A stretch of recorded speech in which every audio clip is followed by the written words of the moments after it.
O se es blanco o se es negro, pero no a medias tintas. Así sentenció el Imperio del Norte a sus aliados europeos, poniéndolos entre la espada y la pared al momento de fijar posición sobre el conflicto entre Ucrania y Rusia. Prueba de ello fueron las amonestaciones impuestas a Hungría, por lo que Washington califica como una actitud tibia de Budapest ante la operación militar iniciada por Moscú el año pasado. ¿Aceptará Orbán este jalón de orejas de Biden? Los detalles a continuación.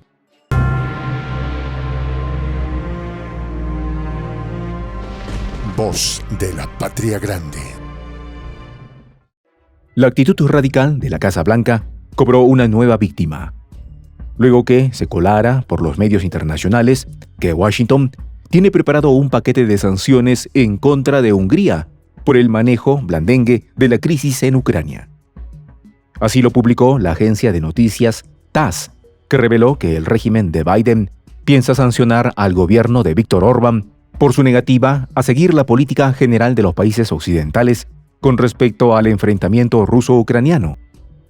Nos preocupa que el gobierno húngaro continúe manteniendo estrechas relaciones con Rusia y que apoye la maquinaria de enfrentamiento rusa, afirmó David Pressman, embajador estadounidense en Budapest. Las primeras sanciones salpicaron al Banco Internacional de Inversiones y al político Imre Laclósi, ex embajador húngaro en Azerbaiyán, por sus vínculos con el líder ruso y su gobierno, un acto considerado como desleal por parte de la Casa Blanca. Sobre todo cuando la administración de Biden le ha llamado la atención a Budapest por sus nexos con el bando enemigo de Washington, que según fuentes oficiales, el gobierno de Orbán siempre ha rechazado dichos vínculos. Incluso como muestra de su solidaridad hacia la Unión Europea, el gobierno húngaro anunció su salida del banco ruso, ya que las sanciones aplicadas por la potencia del norte le restaría legitimidad a la institución financiera a nivel internacional.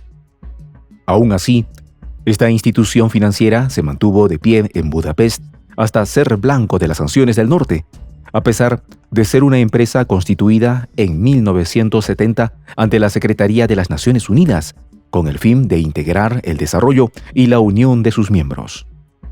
De hecho, en su propio portal, el banco mantiene informado a sus socios sobre los compromisos de deudas pagados y otras operaciones como el reembolso o canje de bonos, manteniendo así su solvencia, una condición que muchos bancos estadounidenses desearían tener. Así pues, el afán de la Casa Blanca de regañar a todo el que cruce su línea imaginaria enemiga está conduciendo a Washington a una paranoia geopolítica que, según el premier húngaro, no es más que un plan descabellado de meter a todo el mundo en una pugna bélica. Solo dos estados europeos, Hungría y el Vaticano, se han puesto del lado de la paz y apoyan la iniciativa de Turquía y China de abrir un camino hacia el diálogo por la paz, un verbo que hasta ahora no entra en las prioridades de Occidente, cegada por su fiebre belicista. Pero la inflación, escasez y caos social obliga a las naciones que bordean el conflicto ruso-ucraniano a continuar por la senda del entendimiento, sobre todo cuando el panorama pinta una alza en los precios de los alimentos y la factura de luz y gas, la más alta en los últimos 20 años en Europa y Asia Central. Así lo confirmó el Banco Mundial, que asegura para este año un débil crecimiento del PIB regional de apenas un 1,5% y el declive de las economías más avanzadas, producto de la crisis bancaria global. Y si hablamos de Ucrania, la escena es más apocalíptica, ya que el ente financiero también estima que Kiev necesitaría unos 411.000 millones de dólares para su reconstrucción, es decir, el doble del tamaño de su economía antes de iniciar el conflicto. Al respecto, el mandatario húngaro opinó fuera de la línea de Bruselas y dijo lo siguiente: Ucrania es un país inexistente en términos financieros.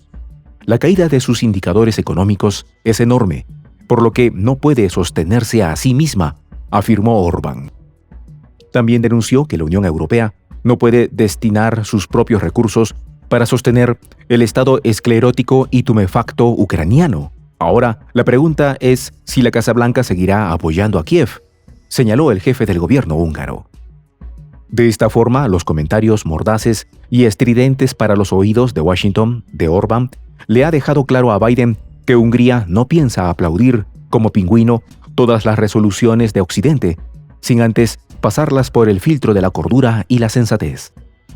Aunque estos sustantivos existen más en una película de James Bond que en los predios de la Casa Blanca, que insiste en asaltar la integridad de las naciones soberanas que opinen diferente, sin importar que pertenezcan a la Unión Europea o, peor aún, a la misma OTAN.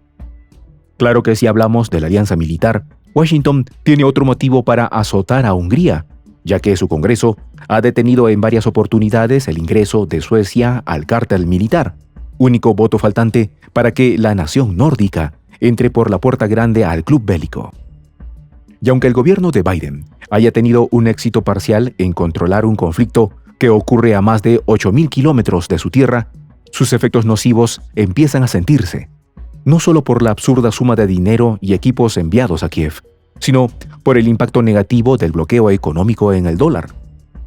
Así lo confirmó la misma secretaria del Tesoro estadounidense Janet Yellen, quien afirmó que las sanciones a Rusia y sus aliados pudieron poner en peligro el estatus del billete verde como moneda global. En este sentido, Yellen declaró: cuando aplicamos sanciones financieras, corremos el riesgo de que busquen otras monedas diferentes al dólar, lo que pondría en riesgo su hegemonía, subrayó la funcionaria en una entrevista a la cadena CNN. Ya va, ¿en riesgo? Para nada. Ya el daño está hecho. Así lo confirma el portal Marketing Insider, que reveló que el valor del dólar se depreció 10 veces más el año pasado en comparación a las últimas 2 décadas, por lo que menos del 50% de las divisas del mundo se reflejan en esta moneda.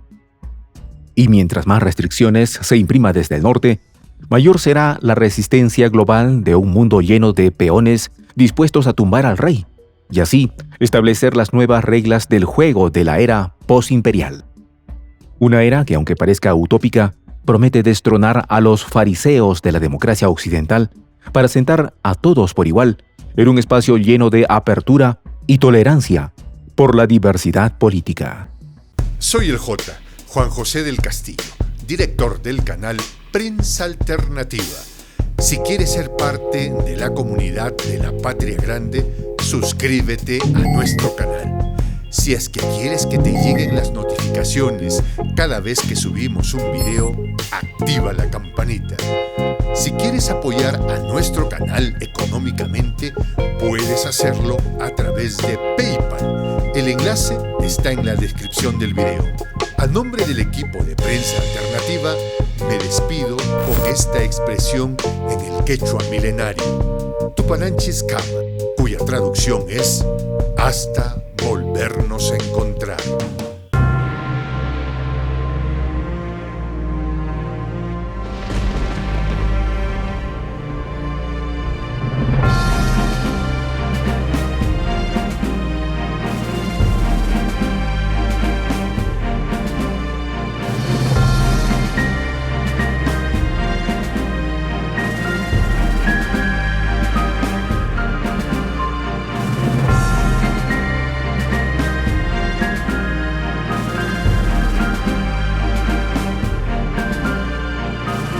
Voz de la Patria Grande.